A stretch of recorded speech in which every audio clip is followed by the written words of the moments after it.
लोकसभा के मॉनसून सत्र में विपक्ष के द्वारा सत्ता पक्ष के खिलाफ बुलाए गए अविश्वास प्रस्ताव पर पूरी चर्चा किए बिना सदन से वॉकआउट कर दिया गया है, जिसके बाद भाजपा संगठन ने इस पर अपनी कड़ी आपत्ति दर्ज की है और इसे लेकर जबलपुर के सांसद और लोकसभा के मुख्य सचेतक राकेश सिंह ने एक प्रेस कॉन्फ्रेंस को संबोधित करते हुए कहा, केंद्र सरकार ने मणिपुर हिंसा पर पूरी जानकारी संसद को दी है।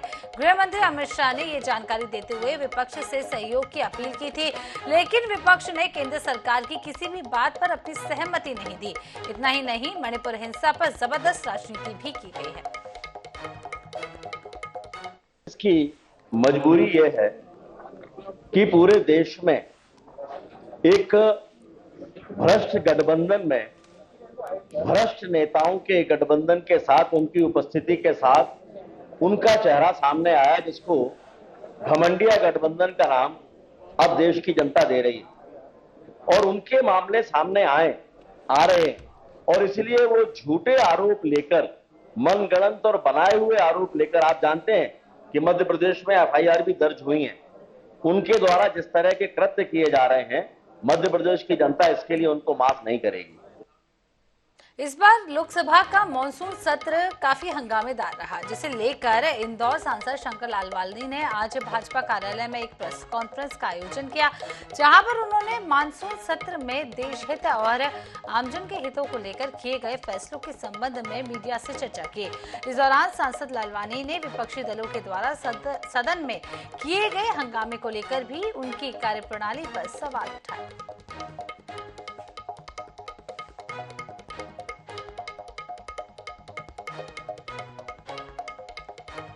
स्पीकर और प्रतिपक्ष के नेता को पत्र लिखकर बात कही थी कि मणिपुर के मुद्दे पर हम बात करने को तैयार हैं, लेकिन जिस प्रकार का वातावरण वहां सदन में हुआ, बहुत ही दुखदायी रहा। प्रश्नकाल एक ऐसा रहता है, सभी सांसद उसमें, सभी दलों के सांसद प्रश्नकाल पूछ सकते हैं, सिर्फ ऐसा नहीं सत्ता दल के सभी दलों के सांसद प्रश्नकाल पूछ सकते हैं और एक शून्यकाल भी रहता है जब सांसद अपने क्षेत्र के विकास के बारे में, समस्याओं के बारे में सदन में मंत्री जी से पूछता है। इधर इंदौर में कोर्ट ने ट्रक चोरी के एक मामले में फैसला सुनाते हुए सभी 8 आरोपियों को बरी कर दिया है। मामला साल 2014 में चंदन नगर पुलिस ने दर्ज किया था। मामले की सुनवाई 9 साल तक चली। इस दौरान पुलिस की ओर से कोर्ट में पेश किए गए सबूत कारगर नहीं साबित हुए। पुलिस ने मामले में सबूत के तौर पर एक ही पेन ड्राइव की भी पेश किया था, लेकिन उसमें भी कोई सबूत मौजूद नहीं था।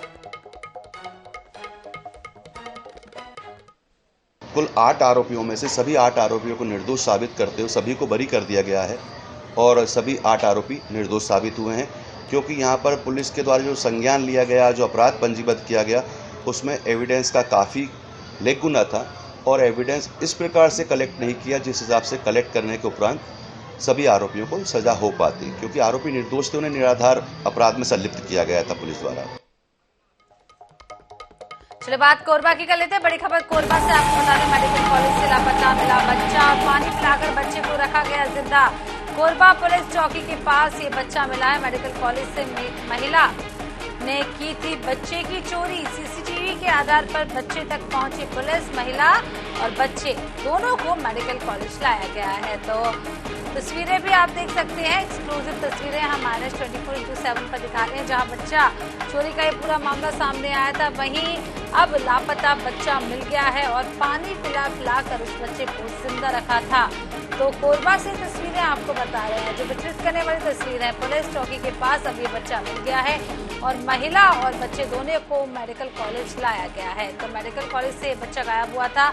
सीसीटीवी के आधार पर बच्चे तक पुलिस पहुंची है और महिला और बच्चे को अब मेडिकल कॉलेज लाया गया है। कोरबा से इस वक्त की बड़ी खबर आपको बता रहे, कोरबा मेडिकल कॉलेज से लापता हुआ बच्चा और पानी पिलाकर बच्चे को जिंदा रखा गया था। कोरबा पुलिस चौकी के पास ये बच्चा अब मिल गया है। आपको ये भी बता दें कि मेडिकल कॉलेज से महिला ने की थी बच्चे की चोरी। सीसीटीवी के आधार पर बच्चे तक पुलिस पहुंच चुकी है। महिला और बच्चे को फिलहाल आपको बता दें मेडिकल कॉलेज लाया गया है।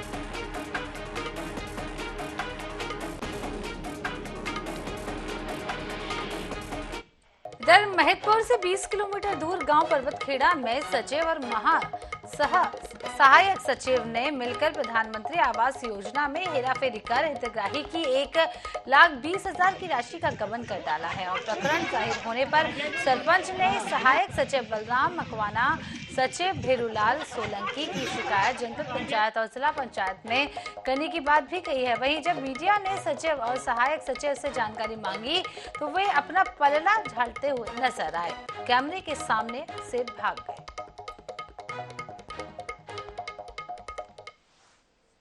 बालाराम मंत्री के द्वारा इतना भ्रष्टाचार चला, इसको समझा से कहा जितनी अभी 40-43 जो इंदिरा आवास मिली, इन इंदिरा आवास वालों से 5-5 हज़ार रुपये उन्हें लिए और खाली छत भरवाई बहुत सी जगह तो। और इस हितग्राही को गोवर्धन बेहरा जी खारोल समाज को दुबली वाले के नाम से इंदिरा आवास आई।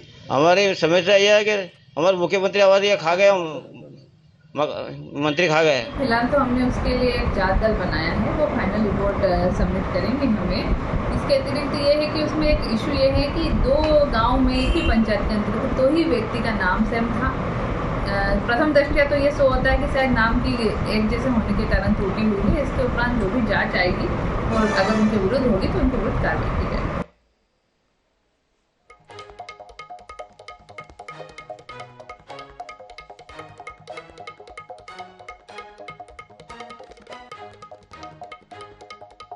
इधर सारंगढ़ शिवनारायण मुख्य मार्ग को लेकर क्षेत्रवासियों के लिए खुशखबरी है। केडार बरकुरा जाने वाली सड़क निर्माण की मांगे काफी लंबे समय से उठ रही थी, जिसके लिए अब 2,84,00,000 रुपए की स्वीकृति मिल गई है, जिससे ग्रामीणों में अब खुशी की लहर है। अब सड़क निर्माण कार्य को गति देने के लिए सारंगढ़ विधायक ने भूमि पूजन कर सड़क निर्माण कार्य का शुभारंभ कर दिया है। लेकिन वहीं सारंगढ़ विधानसभा में भाजपा और कांग्रेस में आरोप प्रत्यारोप का दौर भी शुरू हो गया है।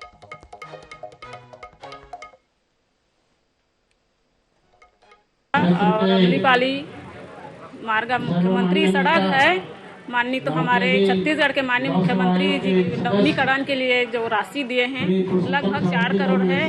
इसमें बहुत गांव परेशानी होती थी, आज वो सभी गांव खास करके हमारे बच्चे आने जाने स्कूल चाहे हॉस्पिटल जाने आने में बहुत। भूमि पूजन से और इस रोड सैंक्शन से क्षेत्र के कम से कम 20 पंचायत के सब सरपंच और जनता आज उपस्थित हुए हैं। सब खुशी जाहिर कर रहे हैं। बहुत बहुप्रतीक्षित मांग थी, बहुत पुरानी मांग थी।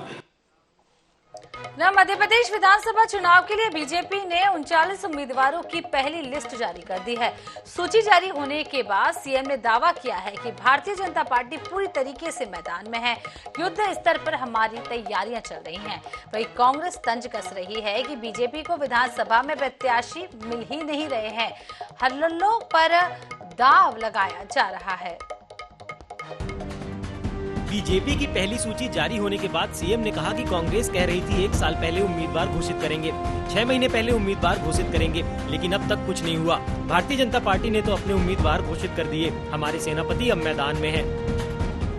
भारतीय जनता पार्टी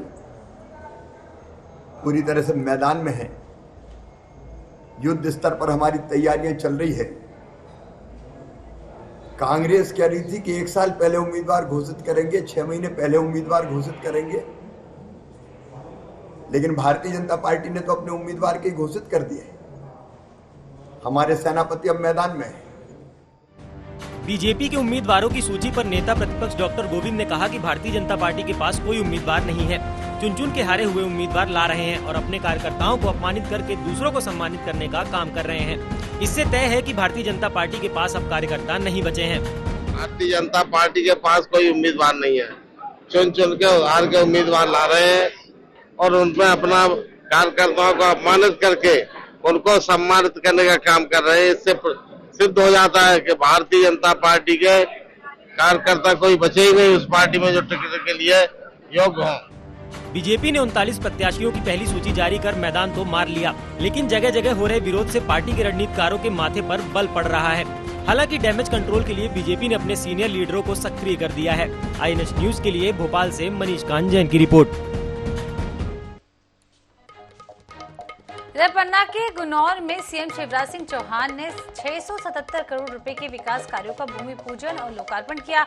उन्होंने लाडली बहना सम्मेलन को भी संबोधित किया। मुख्यमंत्री ने कहा है कि मैं बहनों की जिंदगी में अंधेरा नहीं रहने दूंगा। उन्होंने लाडली बहना योजना की राशि धीरे धीरे बढ़ाने का भरोसा भी दिलाया है। साथ ही भरोसा दिलाया है कि तकनीकी दिक्कत नहीं आई तो नर्मदा का पानी लोगों के लिए सुलभ कराया जाएगा।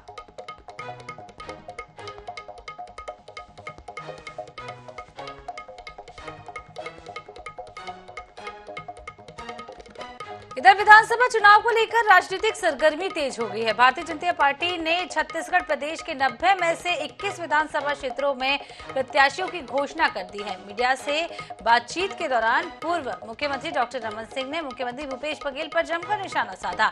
वहीं विजय बघेल को टिकट मिलने को लेकर भी बयान दिया। उन्होंने मीडिया से बातचीत करते हुए कहा है कि केंद्रीय नेतृत्व ने 21 प्रत्याशियों की घोषणा कर दी है। 21 प्रत्याशियों को 3 महीने काम करने का समय मिलेगा। पाटन विधानसभा क्षेत्र से विजय बघेल को टिकट मिलने को लेकर उन्होंने कहा है कि विजय बघेल भूपेश बघेल को एक बार चुनाव में हरा चुके हैं, इस बार फिर उन्हें चुनाव हराएंगे। विजय बघेल की इस बार चुनाव में महत्वपूर्ण भूमिका रहेगी।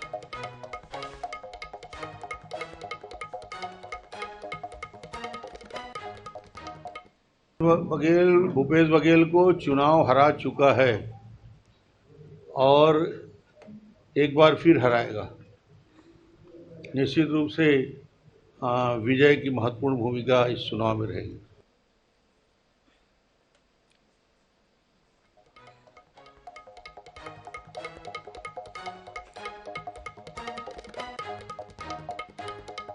इधर पाटन में भूपेश बघेल के खिलाफ विजय बघेल को भाजपा ने मैदान में उतार दिया है। मामले में कांग्रेस का तंज भी सामने आया है।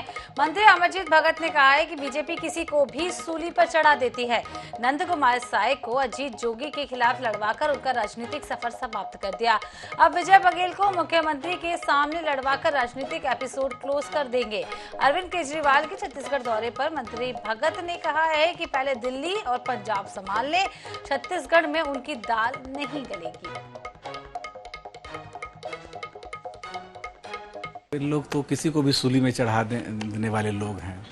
जब नंद कुमार साय जी को मुख्यमंत्री बनने का संभावना था, उस समय स्वर्गीय अजीत जोगी जी के साथ लड़वा करके उनका राजनीति समाप्त कर दिए।